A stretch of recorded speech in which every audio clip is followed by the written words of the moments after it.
राधे राधे दोस्तों। आज हम आपको सुनाएंगे एक औरत ने जब अपने पति को दिखाया त्रिया चरित्र और बरसाए कोड़े। अगर आप हमारे चैनल पर नए हैं तो प्लीज हमारे चैनल को लाइक करें, सब्सक्राइब करें और शेयर करें। बहुत समय पहले की बात है। एक गांव में एक किसान रहता था। वह थोड़ा अक्खड़ था।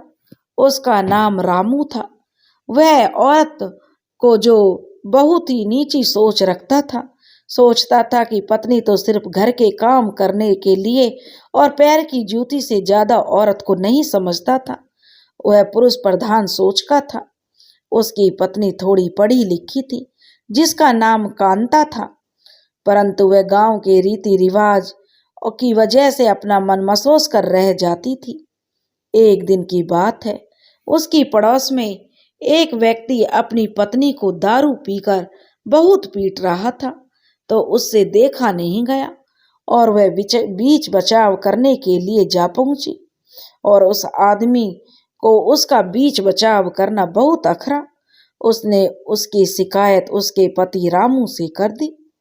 तो रामू जब घर आया तो वह अपनी पत्नी पर जो बरस पड़ा, तुम्हें क्या जरूरत थी बीच में पड़ने की? ज्यादा त्रिया चरित्र दिखाने की जरूरत नहीं है, समझी? और अपनी पत्नी को वह डांटने लगा। तो उसकी पत्नी कहने लगी कि आप ऐसा क्यों कह रहे हो? मैंने ऐसा कौन सा त्रिया चरित्र दिखाया?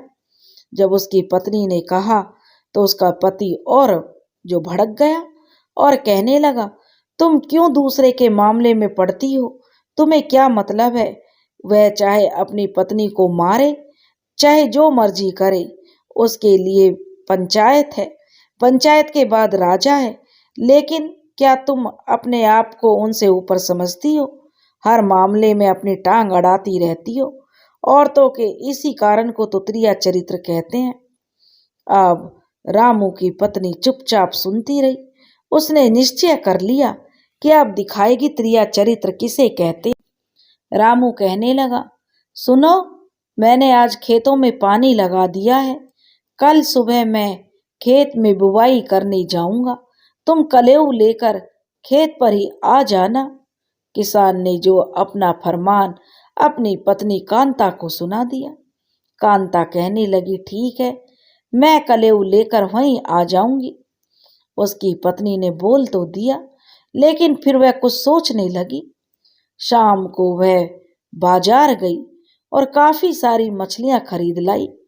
फिर वह अपने खेत में गई और खेतों में उसने मछलियों को गाड़ दिया और घर वापस आ गई। अगली सुबह जो रामू खेतों में गया तो बुवाई के दौरान हुआ। जब वह बुवाई करने के लिए हल चलाने लगा तो उसमें जो मछलियां निकलने लगी।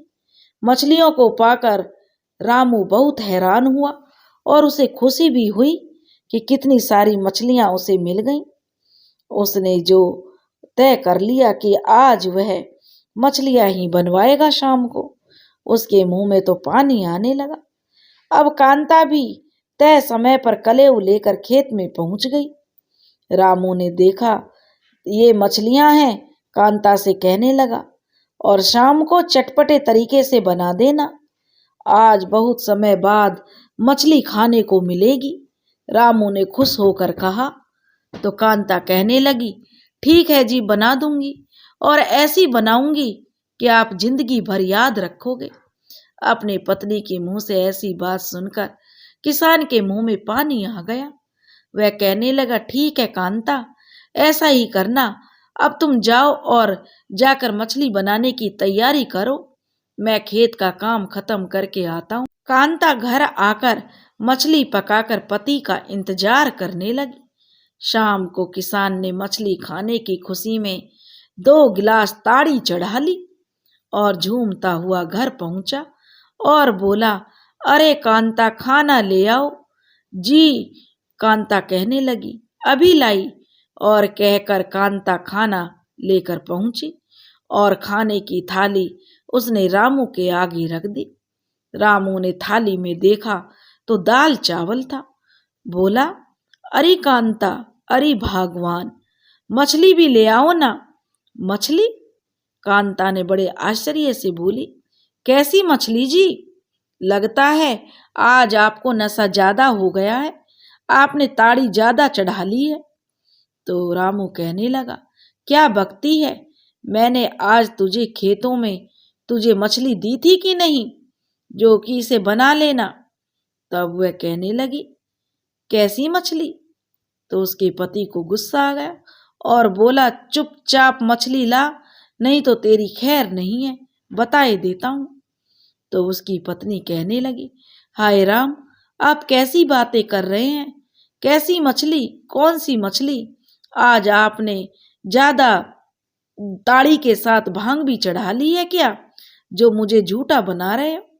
अब उसका पति रामू आपे से बाहर हो गया और वह उसे कहने लगा, हरामजादी झूठ बोलती है, अपने किसी यार को खिला दी होगी और मेरे सामने सच्ची बनने का ढोंग कर रही है, ठहर अभी तुझे मजा चखाता हूं।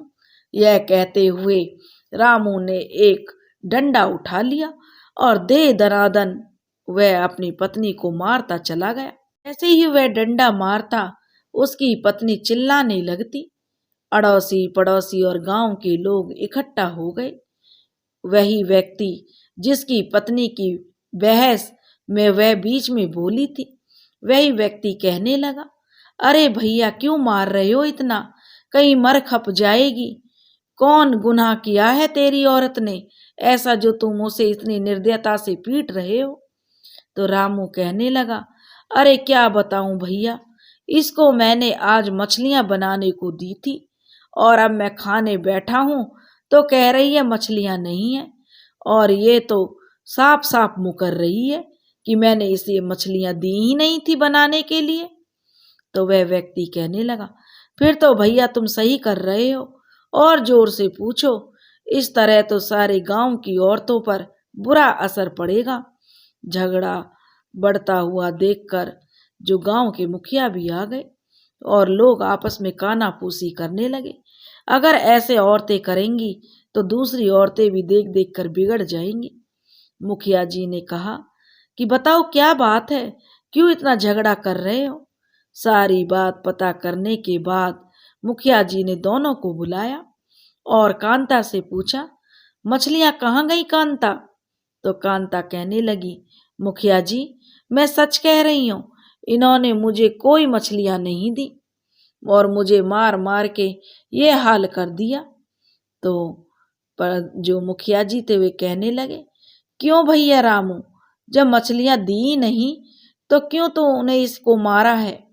तो रामू कहने लगा, मैं सच कहता हूँ मुखिया जी, मैंने मछलियां इसको दी थी, अब ये मुकर गई है, लगता है इसने किसी अपने यार को खिला दी इसने। अब इस बात जो बढ़ते बढ़ते राजा तक पहुंच गई।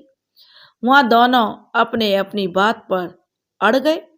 राजा सोचने के बाद कहने लगा, जो भी झूठा साबित होगा उसे 50 कोड़े लगाए जाएंगे। राजा ने कांता से पूछा, क्यों कांता, क्या तुम साबित कर सकती हो कि रामू ने तुम्हें मछलियां नहीं दी थी। कांता कहने लगी, जी महाराज मैं साबित कर सकती हूँ, उसने बड़े आत्मविश्वास से कहा। तो राजा ने कहा, करो साबित। तो कांता कहने लगी, महाराज आप इनसे पूछिए ये मछलियां कहाँ से लेकर आए। तो राजा ने रामू से कहा कि इसका जवाब दो। तो रामू कहने लगा, जी महाराज मैं खेतों में हल चला रहा था तो मछलियां खेत में मिली। यह सुनकर सारे दरबारी हंसने लगे। मूर्ख, राजा ने कहा, कभी खेतों में भी मछलियां निकलती हैं। राजा को अब गुस्सा आ गया था और कहने लगा कि हमें मूर्ख बनाता है। महाराज महाराज वो रामू सकपका गया। चुप रह मूर्ख, राजा कहने लगे, तूने एक तो मूर्खता की और गुनाह भी। इस मासूम औरत को मारकर पीटकर इतना बड़ा गुनाह किया है, तुरंत कोतवाल को बुलाया जाए। राजा के आदेश से कोतवाल को बुला लिया गया। कोतवाल आया तो राजा ने हुक्म दिया, कोतवाल इस मूर्ख आदमी को 100 कोड़े लगाओ, 50 कोड़े सजा के और 50 कोड़े पत्नी पर जुल्म करने के, और कांता 50 कोड़े तुम्हें मारने होंगे। राजा ने आदेश कर दिया। अब किसान रामू को काटो तो खून नहीं। बोला, महाराज गलती हो गई, शायद मुझे ही कोई भ्रम हो गया होगा। राजा कहने लगा, चुप रहो, कोई माफी नहीं मिलेगी। और राजा ने जो अपने आदेश जारी कर दिया, कोतवाल ने कोड़े मार मार कर रामू को लहूलुहान कर दिया। किसान की जान हलक में आ गई थी। तो 50 कोड़े मारने के बाद कोतवाल कांता से कहने लगा, लो बहन, अब तुम्हारी बारी है। कोतवाल ने कोड़ा कांता के हाथ में देते हुए कहा। तो कहने लगी कांता, नहीं महाराज, मुझसे यह नहीं हो पाएगा। और कांता रोते हुए बोली कि महाराज, इन्हें माफ कर दो। तो राजा ने कहा कि मारो, ये हमारा हुक्म है। अब कांता ने अपनी पूरी ताकत के साथ अपने पति को कोड़े मारने चालू कर दिए और साथ ही साथ वह आंसू भी बहा रही थी। बेचारा रामू, हर कोड़े के साथ उसे लगता कि उसकी जान अब हलक में आ गई है। साथ ही उसको अपनी किस्मत को भी कोस रहा था कि ना मछलियां मिलती और ना यह दिन देखना पड़ता। 45 कोड़े मारने के बाद कांता राजा के पैरों में गिर पड़ी और बोली, महाराज, मैं अपने पति परमेश्वर पर यह जुल्म नहीं कर सकती, कृपया आप इन्हें माफ कर दीजिए। राजा ने कुछ सोचा और बोला, रामू से देखा तुमने, जिसको तुमने मारा पीटा वही तुम्हें बचा रही है, भारत की नारी है ये। जी महाराज, रामू ने कहा, मैं समझ गया, मुझसे भूल हुई है। आज के बाद मैं कभी भी कांता पर हाथ नहीं उठाऊंगा। किसान ने कराहते हुए जो राजा को बोला कि मुझे माफ कर दो। राजा ने कहा, ठीक है, अब तुम घर जाओ। राजा ने आदेश दे दिया। दोनों ने महाराज को अभिवादन किया और घर की तरफ चल दिए। आगे आगे किसान लंगड़ा कर कराहते हुए जा रहा था और पीछे पीछे पत्नी मुस्कुराते हुए चल रही थी। घर जाकर पत्नी ने अपने पति की पीठ पर मलहम लगाया और बोली, तुम हाथ मुंह धो लो, मैं तुम्हारे लिए खाना लाती हूँ। क्षण भर बाद पत्नी ने खाने की थाली रामू के आगे रख दी। थाली में मछली और चावल थे। मछली और चावल देखकर किसान भौचक्का सा रह गया। उसकी पत्नी के चेहरे पर रहस्यमय मुस्कान तैर रही थी। जिस मछली के लिए कोतवाल और पत्नी के कोड़े खाए, वह मछली तो अब थाली में थी। ये क्या कांता, तुमने ऐसा क्यों किया मेरे साथ? कांता कहने लगी, पतिदेव, इसे ही कहते हैं औरत का त्रिया चरित्र। और वह मुस्कुराते हुए कहने लगी, मछली खाओ मछली, तुम्हें आज मछली का टेस्ट ज्यादा आ रहा होगा। अब रामू अपना क्या कर सकता था, अपना सा चेहरा सा लेकर रह गया। अब उसकी सोच बदल गई कि औरत पर ऐसे ही हाथ नहीं उठाना चाहिए। औरत चाहे तो क्या से क्या कर दे। वह औरत घर को स्वर्ग बना सकती है तो वही औरत घर को नरक भी बना सकती है। यह बात रामू को अच्छी तरह समझ आ गई। अब वह अपनी पत्नी की इज्जत करने लगा।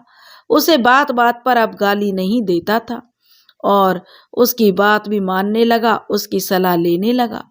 इस तरह दोनों मियाँ बीवी खुशी खुशी रहने लगे। दोस्तों, अगर आपको हमारी कहानी पसंद आई हो तो प्लीज़ हमारे चैनल को लाइक करें, सब्सक्राइब करें और शेयर करें। राधे राधे।